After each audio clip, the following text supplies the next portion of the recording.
Hello everyone, today we will be looking at the Lexus IS 350. For your mirror adjustment, you'll see on the door that the directional pad here is used for left, right, up and down. You have the left and right mirror. Your seat, you will see your seat settings. On the back left, you have your lumbar support. You have your tilting for the back. And you have your move forward and move backward for the seat. On the same button for the move forward and move backward, you have your raise the rear part and raise the front. Behind the left-hand side of the steering wheel, you will notice the steering wheel adjustment. You can move it in, out, up, and down. You have the memory seats here located beside the handle.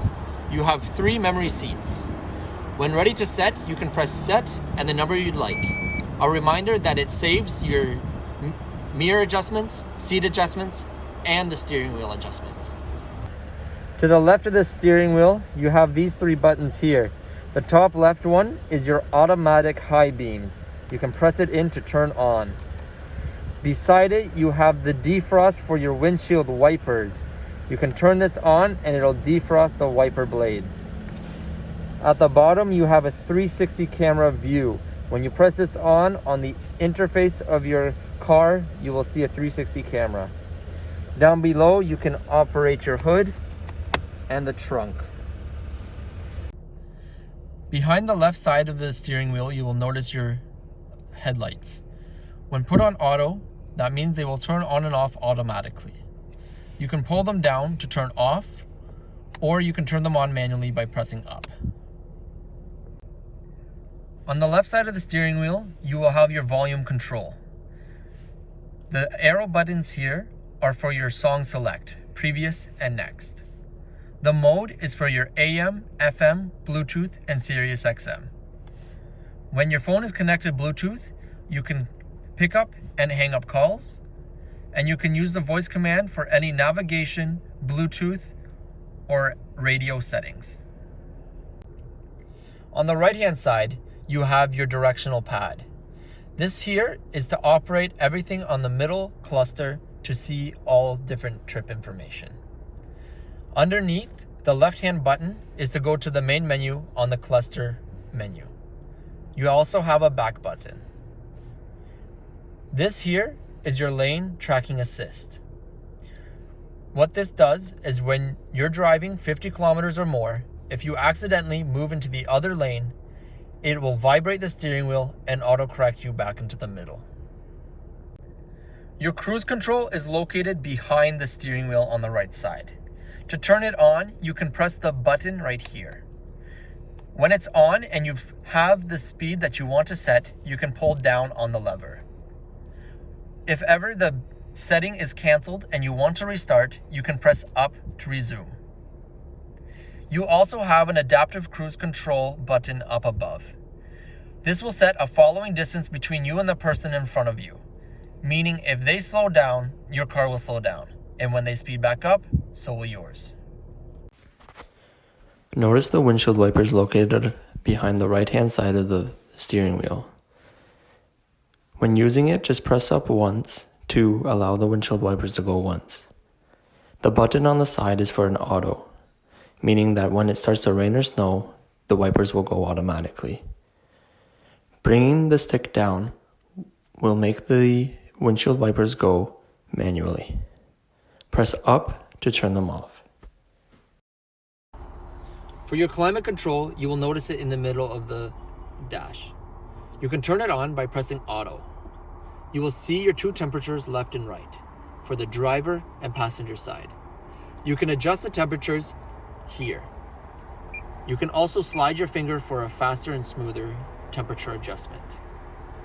You can turn it off here, and you have your fan speeds here. This is your fan direction. Your front and rear defog are located at the bottom. Your rear defog also does your side mirrors. Your airflow are right here. Right now it's taking from outside, but you can switch it to circulate inside. AC for your air conditioning, and you can also turn on a dual climate where the passenger can have their own side and the driver can have theirs. Underneath, you will see the radio settings. You have CD here, the volume control here, and the tuning on the right. Radio, media, and your previous and next song, and your pause and play. Over here, you will notice you have your heated and ventilated seats. This is the driver side, and this is the passenger. You also have a heated steering wheel. Now, reminder that the heated steering wheel only works for the left and right side of the steering wheel. For the touchpad for the infotainment, it's located right underneath your shift knob. You have 3 buttons to access your infotainment. You have map for your navigation, menu, and your back button. Using the touchpad, you just move your finger around, and when you're ready to select, you just press anywhere down on the touchpad. Navigation. To select a route, you will see the magnifying glass on the left-hand side. When pressing this, you will automatically see your search for destination. You can also use the destination assist for contacting a live agent, which will help you find your destination. You have an option for setting favorites. You will see your recents, and in the emergency selection, it'll help you find the closest emergency buildings, including a closest dealership. You can also save a home destination for easier access for your route. In the menu button above your touchpad, you will notice this menu here. Starting on the left-hand side, you will notice that you can also select your destinations here. You have your audio selections here as well. When connected Bluetooth, you will notice your phone selections here. Projection is for your Apple CarPlay and Android Auto. Just a reminder that you need to be plugged in when using these. Info is for your trip information. Climate control, you can adjust everything here. When trying to connect to your Bluetooth, just a reminder that you have to go into setup, and your Bluetooth settings are on the left-hand side. You will notice also on the right-hand side of the screen 4 selections. These icons will allow you to open up a 60/40 screen. You have a map selection, audio selection, trip information, and also climate control. If you do not want these open here, you can select the bottom and it will close it. When you first turn your car on, it'll take you to the home screen here. On the top left, you have audio. On the bottom, you have trip information. And to the right, you will have climate control. When pressing menu, it'll take you here. Starting on the top left, you also have audio again. When your phone is connected Bluetooth, you can access your contacts through here. Projection is for your Apple CarPlay or Android Auto. Just a reminder, you do have to be plugged in for this to work. At the bottom left, you have your trip information. And on the right-hand side, you have climate control again.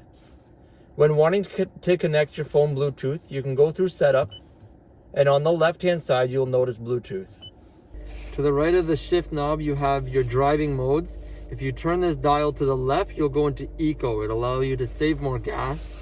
Or you can turn it to the right and go into sport mode, which gives you more performance. If you push down on the knob, it'll put you back into your normal. Down below, you have your snow mode, which allows you in heavy snow, you can turn this on and have more traction. This is your traction control. You want to leave this on. It helps you with slippery surfaces. Down below is your brake hold. You can use this in heavy traffic situations. When you come to a complete stop, you can turn this on and it allows you to take your foot off the brake and the car will stay in brake. When you want to go again, all you do is accelerate. Inside your center console, you will notice you have your auxiliary and 2 USB plugins. Of your rear view mirror, you will notice 3 buttons. These 3 buttons are for garage door operations. You can connect them to your personal garage. The green light here means that you have an auto dimmer on for the 3 mirrors, meaning if someone has their lights on behind you in the evening, you will have a green tint that comes on the mirrors to stop the reflection to come into your eyes. Looking directly above you, you will see your sunroof operators. This side here will tilt your sunroof up and down, and this side here will open the sunroof back and forth. This light here saying door on it, when it's pressed in like this, means when you open the door, the light will turn on. But if this is pushed out, the light will be off. For the lights themselves, you just touch and they will turn on. The SOS button here is called a Safety Connect feature, meaning that if you have an issue on the side of the road, being a car accident, a flat tire, or any engine troubles, all you have to do is flip this down, press and hold until you hear the beep, and it'll connect you to a live agent, and they will send roadside assistance and 911 if needed. On the left-hand side of the car, you will notice your gas cap. When unlocked, you just press to open. The car takes 91 or premium. When accessing your trunk, you'll notice the handlebar here. When opening it, you'll first see all of your tools alongside. Just a reminder that your wheel lock is located on the right-hand side. Underneath, you'll find your spare tire.